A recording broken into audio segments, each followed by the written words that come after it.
Pozdrav, dobri moji ljudi. Čitav ovaj sistem igra na kartu straha. To naravno svi već dobro znate.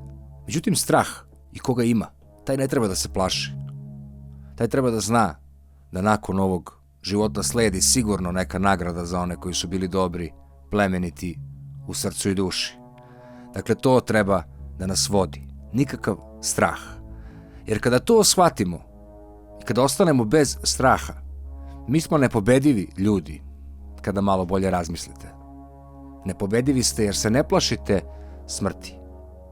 Ako ikada dođete u to iskušenje, vi se nećete plašiti, jer znate da vam sledi nagrada.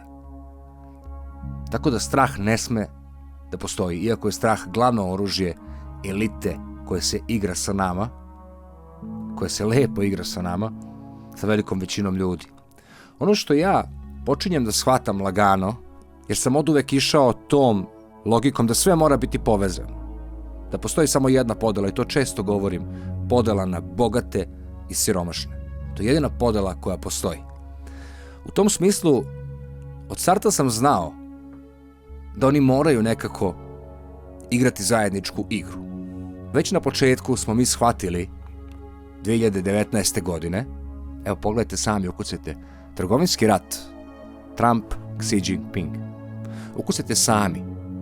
Izaće vam tačno datumi, poređani lepo, kristalno jasno, da ćete shvatiti da je 31.2019. godine krenuo trgovinski rat između kineskih i američkih bogataša. Ili da kažemo, tih ljudi koji posjeduju kapital više u Kini, manje u Americi i obrnuto. Nikada Amerika i Kina neće propasti. Nemojte verovati u takve gluposti. Amerika i Kina će uvek biti najjače sile. Nakon toga znamo šta nam se dešava 2019. godine na kraju. Pogledajte datume. Sve je lepo poređeno. Od početka godine, 3. meseca, 15. 6. i do samog početka znamo već šta nam se desilo 2020. godine. Naravno, mnogi ljudi su naseli na kartu straha, iako su sami mogli da provere činjenice. Primjer radi ovaj naš zvanični RZS. Dakle, samo ukucajte broj rođenih i umrlih i idite na umrli od 2009. do 2021. godine i imat ćete šta da vidite. Bolesti pluća i koliko je taj broj skočio. To se nalazi ovde. Bolesti sistema za disanje. Dakle, isključivo sistema za disanje. Ovde vidimo cifru od 4011 i 3186. Upamtite te brojeve. U pitanju je godina 2021. Međutim, vi možete sami da promenite izbor prostim klikom i da kažete period sve, prikaži izveštaj. I dobit ćete naravno tabelu od 2009. godine koju možete naravno ispratiti skroz ovamo u desno. 2009. godine, sećate se cifre od 4100, 2009. godine, bolesti sistema za disanje su bile, sećate se broja 4100. 2009. je bilo 2500 muškaraca i 1614 žena. Dakle, 2500 muškaraca, 1614 žena. 2021. godine je bilo 4000 muškaraca i 3186 žena. Dakle, 100% skok umiranja ljudi isključivo od sistema bolesti za disanje. Dakle, 100% skok. Računajte da je 2018. godine mediji su mogli da vam objavljuju svaki dan po barem 16, 17, 18, 20 mrtvih. Godine kada nije, naravno, bilo nikakvih problema. Dakle, u pitanju je strah. Oni vladaju strahom. To su ljudi koji veruju da je cijeli svemir nastao ni iz čega. Dakle, da ne postoji Bog, da smo nebitni u svemu. Ili u prevodu žele da kažu, radite šta vam je volja, jer ste nebitni. Bog ne postoji, sve je nastalo ni iz čega. To su ljudi čiji je život posvećen tome da budu suprotni od vas.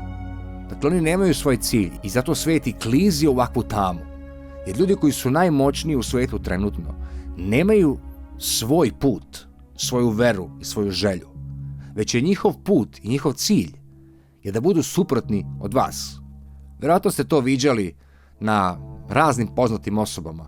Dakle, obrnut krst, ne treba se biti mnogo inteligentan i verovati u svakakve priče, da je to krst Svetoga Petra, mučenika, i da je to krst mučeništva. Možete i tako da gledate na stvari, ali verovatno je ono što svi dobro osjećate, a to je antihrist, da neko bude suprotan od vas. Dakle, ako ti ljudi veruju u nešto svoje, zašto nemaju svoje simbole, nego je njihov simbol usmeren protiv nas? Pa zato što nemaju veru, zato što imaju veliki strah od smrti. I to je suština. Čovek koji je dobar, čovek koji je plemenit, mora da zna da nakon ovog sledi nagrada i nema potrebe da ima strah od smrti. Zato smo mi dobri ljudi, a oni zlo. Jer oni nisu svoji, oni su opterećeni i uplašeni svojom neverom. I mrze nas, vernike, zato što eto tako, rođeni smo sa tim da verujemo. Čistiji smo od njih. I sada tek počinjem da shvatam kroz tu viziju duhovnog, ja počinjem da shvatam razne stvari i da povezujem čitavu ovu mrežu ovog rata trenutnog koji je počeo još krajem 2019. godine kao nesporazum svetski, znači ne trgovinski sporazum, nego trgovinski nesporazum, koji je označio početak ovog perioda u kojem živimo, koje je sve luđe i luđe.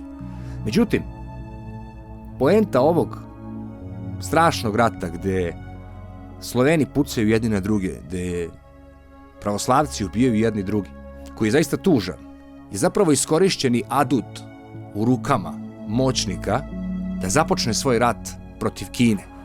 Ovde je Kina glavni neprijatelj.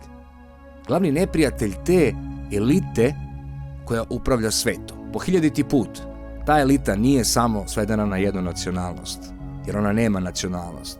Ona ima samo interes i ona se nalazi svuda po svetu. U zavisnosti gde je viši interes ili manji, imat ćete požare, kao što trenutno imate u Kini. Šta se dešava trenutno u Kini, svi znamo. Dakle, kada je Kina u problemu, kada je svet u trgovinskom ratu, Kina koja slabi, jer je svet u visokoj inflaciji, ljudi sve manje i manje kupuju, šta Kina može da uradi sa svojih 1 milion gladnih Kineza u situaciji kada zapadni svet ili ovaj svet koji troši njihovu robu ne želi da je kupuje zbog visoke inflacije? Dakle, stvar je jako prosta, samo razmislite. Zapadnjaci, pogledajte sve analitičare, svi savjetuju da se ne kupuje, da se ne ulazi u kredite, da se čuva novac. Samo to čuvanje znači krah, ekonomski krah Kine.